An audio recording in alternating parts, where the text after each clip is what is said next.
it was around me in a form to where it was like I was participating.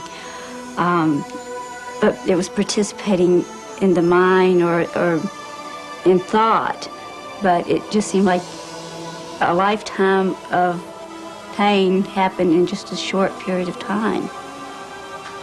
If I had a panoramic view of my life, every feeling, every thought, every action, every deed, all at the same time.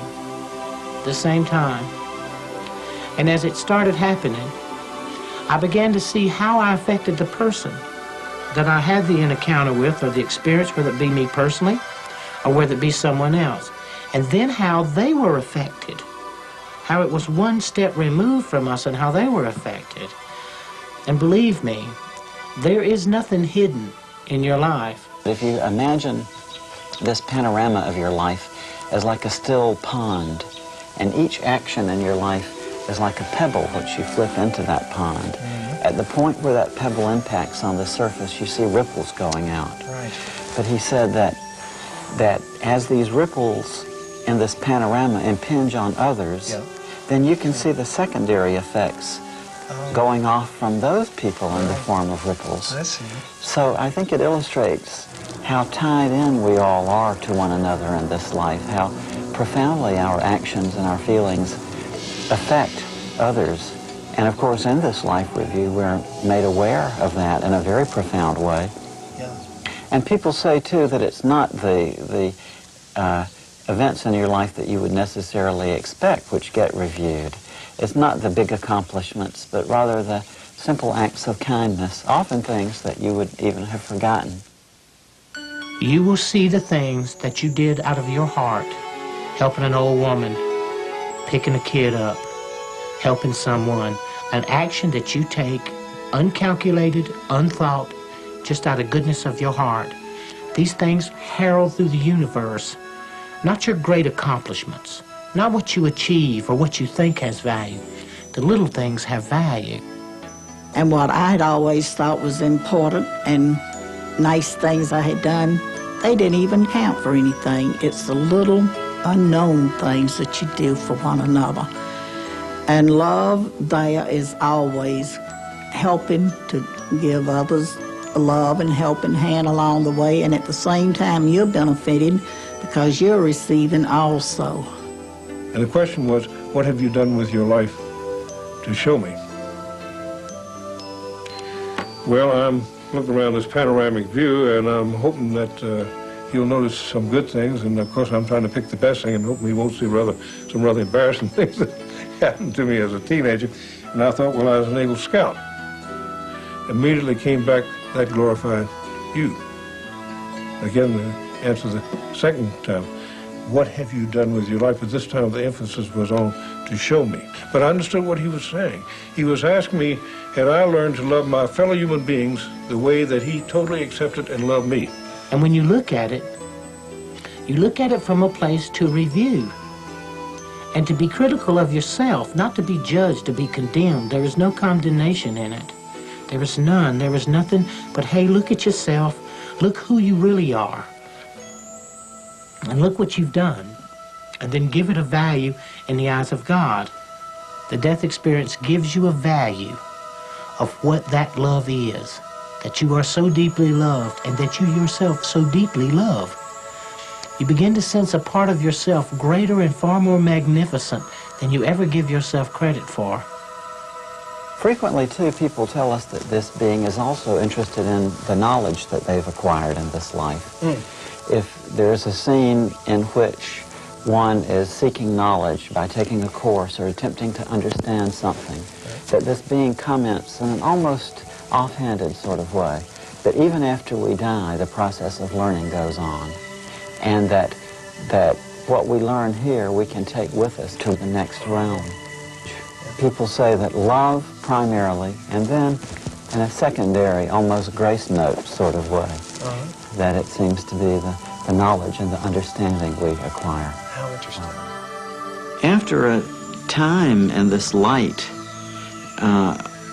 all of these people have to pay a return trip back. And it's very interesting that when they do, after having been in the presence of this being of love and light for a while, they literally don't want to come back. They resist the attempts very often made to send them back. I never wanted to come back. I wouldn't have traded, and I would not trade today. For the few moments that I got to spend on the other side, I wouldn't trade 20 of these lives. And when I had to come back, I came back dragging, kicking, and scratching, because I didn't want to. And I'm told then, are you ready to go back? No, I want to go on to the City of Light. No, don't you want to go back? And I could hear my daughter and look back and see her and my husband. They were saying, Vi, don't go. Come back to us. Mama, I need you. Mom, come back. And they asked me again, are you ready to go? I said, no, but it seems that my daughter needs me, so I must go back. I really had no reason to go back except that I can remember my mother. And I know that I'd put her through a lot. I was a very accident-prone kid. And she used to say, if you ever die before I do, I'll never forgive you. My mother was so adamant about me not dying before she did. I think that's what first came into my mind. We are alive because of love. And this was what brought me back, which, to be honest, I didn't want to come back, but this love brought me back. Love of that people who wanted me back. Other times they say that they're given a choice, that they're told that they can either go on with the experience that they're having then, or else they can return to the life they've been leading. She said you can stay here, or you can or go back. If you stay, you're going to have to go through everything that brought you to this point. And at the same time, I was seeing the things that had brought me to that point, the things in my life that were painful. There were other things, but somehow the things that had been painful were the things that made the biggest impact. And I knew that I didn't want to go through that again.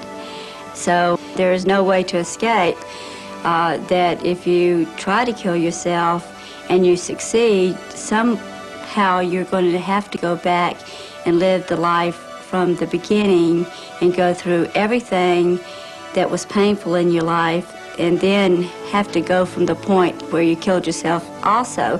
So you're not escaping. And people will say to me, they say, well, Daniel, what about hell? I'll say, well, they didn't bring it up, and I darn sure didn't. Because maybe they might have checked and said, hey, Daniel, you're on this wrong list, you're supposed to be somewhere else. They also want to know about hell. Is it a fiery, burning place? Well, what I found to be hell was separation from God. This is a total hell. Darkness, where I was first. This is the same as somebody told you, the separation from light, from love, from God, from infinity. Of course, this is hell. That's why suicide was condemned by all religions. That's why they are telling that you will go to hell. It means you will go to nowhere. And nowhere does not exist. It means you will go somewhere on opposite than goodness.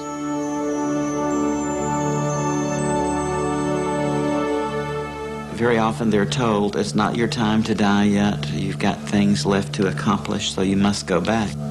This weekend I was in morgue, and on Monday I was taken from morgue, washed, and they began autopsy. It was 11 o'clock in the morning. When they opened my abdomen, they took hematoma,